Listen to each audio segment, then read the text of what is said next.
Le roman cet essai nous sera présenté par Aïe Sataba, où vous avez travaillé dans la communication dans le système des Nations Unies. Hein, voilà.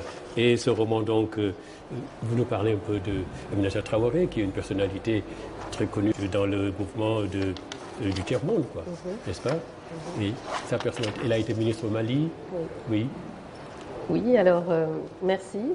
Donc aujourd'hui, je viens présenter Le viol de l'imaginaire d'Aminata Traoré, donc une sociologue, écrivaine, essayiste, femme politique malienne, puisqu'elle a été ministre de la Culture de 1997 à 2000.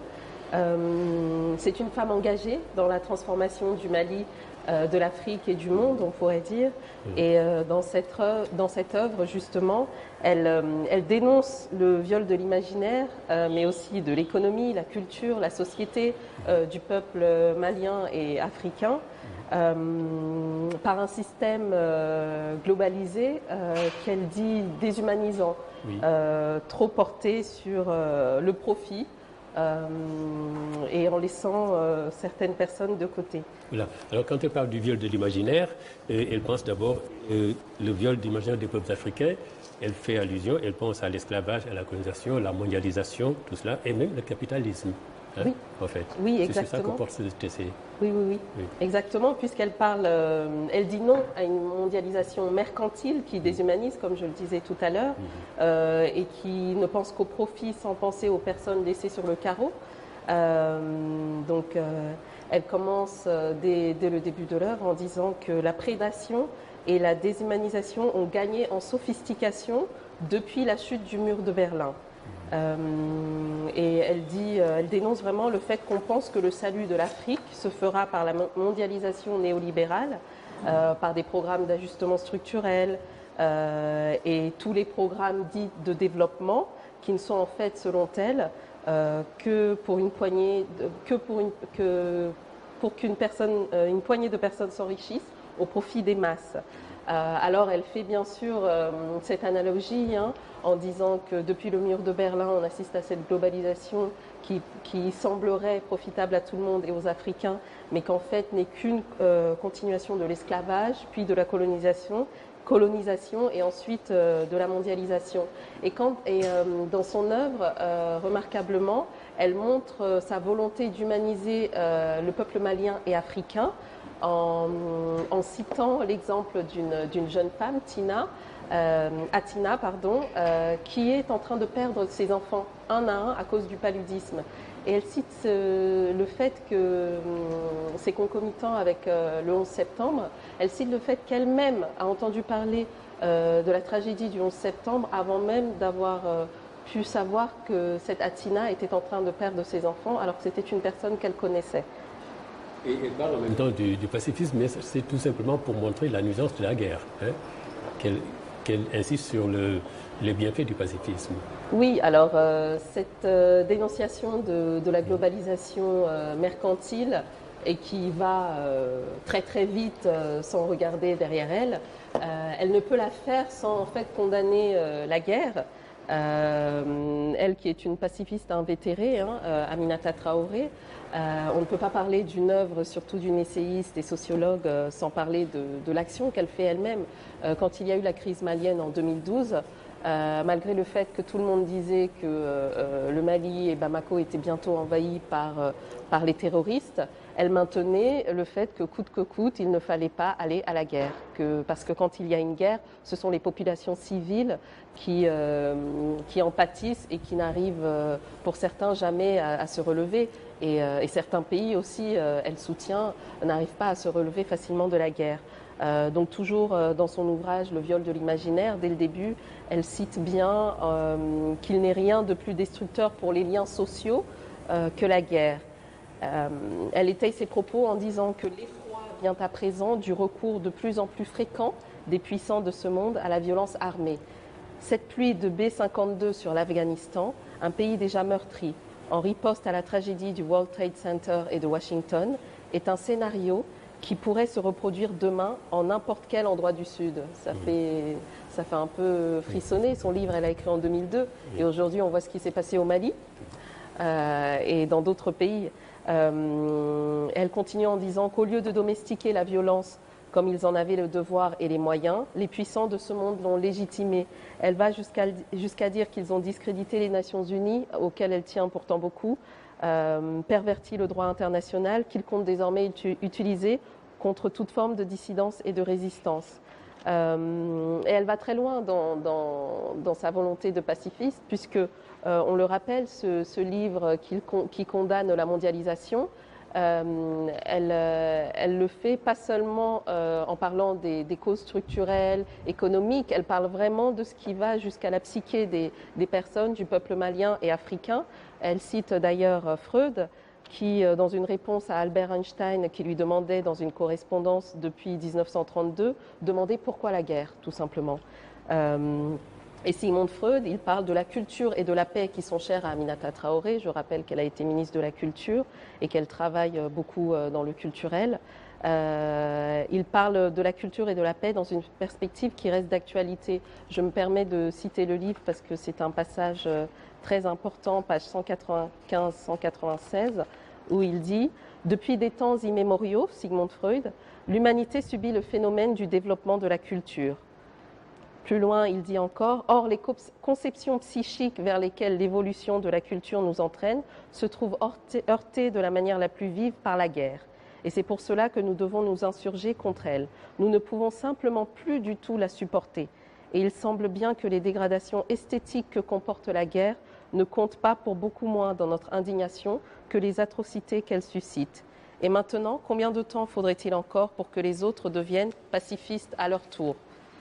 Nous voici en 2002, dit-elle, confrontés à la même lancinante et douloureuse question.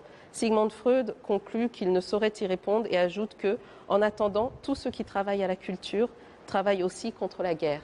Donc pour Aminata Traoré, la culture, redonner du sens à la culture, pourra contribuer au pacifisme dans le monde.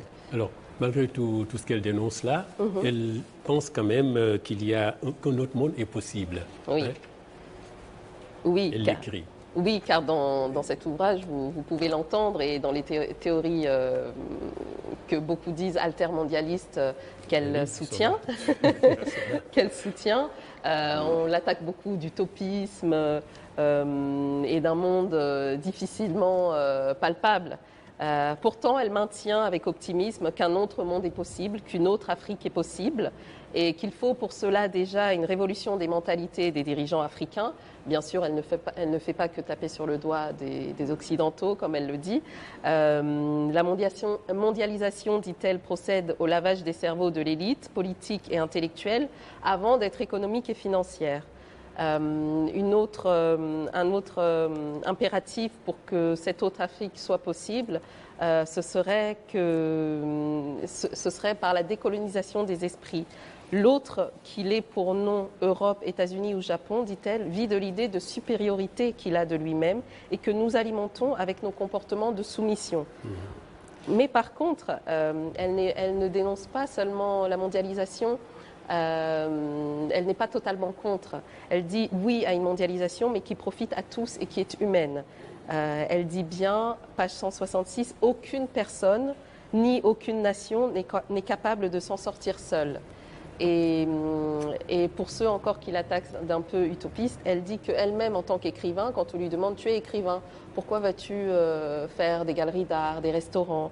Elle dit qu'écrire et agir, c'est ce qu'elle fait et ça ne peut pas aller l'un sans l'autre. Donc elle a ces initiatives qu'elle cite dans son ouvrage, des restaurants, galeries d'art, le Santoro, le Djéné, mais aussi elle a créé le Forum pour un autre Mali, le centre culturel Amadou Hampâté-Bâ, des lieux qui permettent la discussion et le dialogue entre les personnes. Elle propose aussi de faire participer les peuples. Donc quand elle dit qu'elle n'est pas totalement contre la mondialisation, elle dit que ce qu'elle ne veut pas, c'est qu'on vienne donner des programmes d'ajustement sans que le peuple ne le sache et sans qu'il ne lui profite. Oui. Alors pour s'en sortir, riposter, elle préconise une responsabilité, mais à la fois individuelle et collective. Exactement. Exactement, donc je parlais de l'importance de la population. Elle va très loin parce qu'on sent dans son ouvrage qu'elle veut piquer. Elle parle de revanche et elle dit que pour que la revanche sur le système colonial et les régimes dictatoriaux soit possible, il faut un contrôle de l'initiative individuelle et collective dont chacun a le sentiment d'avoir été dessaisi. Elle demande à ce que la population, les jeunes et les femmes notamment, soient responsabilisés tout au long des projets et des sous-projets, de l'identification jusqu'à l'évaluation. Par exemple, c'est ce qu'elle a fait dans son quartier malien de Missira.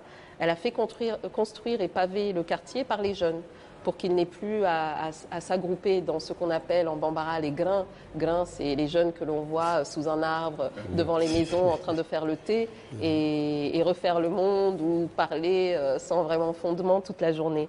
Et elle dit, au lieu de ces grains, j'aimerais que les jeunes soient là à construire leur pays ensemble. Donc vraiment, ce livre qui date de 2002 est intéressant parce qu'il est toujours d'actualité. Je vais citer quelques exemples que je ne peux omettre, d'Occident même, où on se pose ces questions-là. Il y a cette écrivaine et conférencière danoise qui s'appelle Malin Ridal, que j'apprécie beaucoup, qui écrit sur le bonheur, car finalement il est question de ça, sur le bonheur des populations, selon le modèle danois. Elle s'est fait connaître vraiment sur ça, puisque le Danemark avait été élu comme l'un des peuples, l'un des pays les plus heureux. Et elle dit que la population est heureuse notamment parce qu'elle est responsable. Elle travaille, gagne sa vie, est heureuse de reverser ensuite des impôts et de voir les actions du gouvernement en toute transparence, à laquelle elle participe donc par ce travail, par ses impôts, et qui lui revient. Elle insiste donc dans son ouvrage et dans ses théories sur les notions de responsabilité et de confiance entre le gouvernement, entre le peuple, entre les personnes même. Et on ne peut pas oublier aussi, quand on parle de jeunesse, Greta Thunberg, aujourd'hui, qui parle d'environnement et de responsabilité, qui elle-même ne dénonce pas complètement la mondialisation et la croissance, mais dit qu'ils doivent se faire avec responsabilité. Et on voit comment cette jeune, elle est plus entendue, plus influente aujourd'hui et fait la une de tous les journaux que certains politiques. Et on parlait tout à l'heure aussi de la conférence de Munich qui a eu lieu récemment, où quand même les dirigeants européens doutent, parlent du fait que l'Europe, qui partageait ses valeurs, aujourd'hui est en proie au doute sur leurs valeurs. Certains n'y croient plus, le Brexit, enfin voilà. Et au Sénégal même, on peut parler des ateliers de la pensée.